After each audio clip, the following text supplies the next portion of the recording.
7টার দিকে হ্যাঁ আওয়াজ পাওয়া গেছে। আওয়াজ পাওয়া গেলেই ওর বাবার বাড়ি খবর দেওয়া হয়, মেয়েটার বাবার বাড়ি পাশেই। হ্যাঁ। ঠিক আছে, ওখানে খবর দেওয়া হয়। খবর দিলে ওর মা যায়, ওর মা গেলে আরও 2-1 জন লোক যায়, ও ঘর থেকে পালিয়ে বেরিয়ে চলে যায় লোকটা।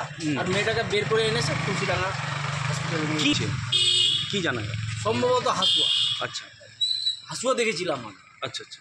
এই হচ্ছে কেমন মানে কেমন? শোনে না, এলো পাথারি কোপাইছে না কি কোপাইছে ওটা বলতে পারবো না। ঘটনা ওর ঘরে দেখা গেছে, সবটা ওর ঘরে পাওয়া গেছে। আচ্ছা কি? হ্যাঁ প্রচুর প্রচুর। তো কি বলতে ওটা বলতে পারবো, ওটা স্বামী স্ত্রীর ব্যাপার, কি নিয়ে হয়েছে না নিয়ে হয়েছে।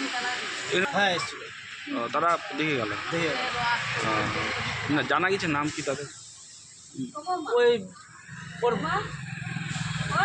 আমরা তো মেয়েটাকে মোটরি বলে ডাকি। আচ্ছা। আর ওই ছেলেটার নাম সন্তোষ। তো সন্তোষ বর্মন কী করেন? সন্তোষ বর্মন এমনি ওই বাইরে কাজকর্ম করে বা মাঝে মাঝে বাইরে যায়। এই ঘটনা কোথায় ঘটেছে? নিজের ঘরেই। কোন গ্রামে? শালবনা মৌজা, শরৎপুর।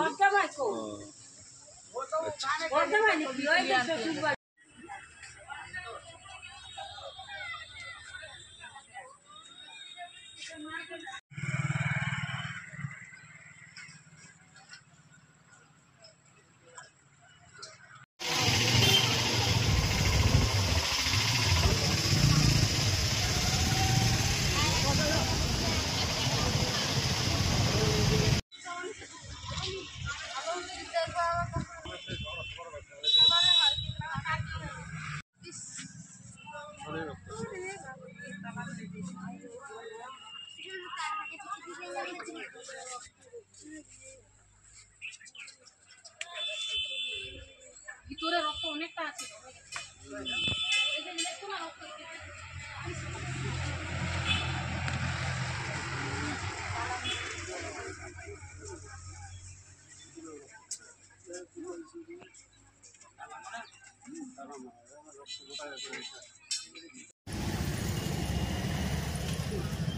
অমিত অমিত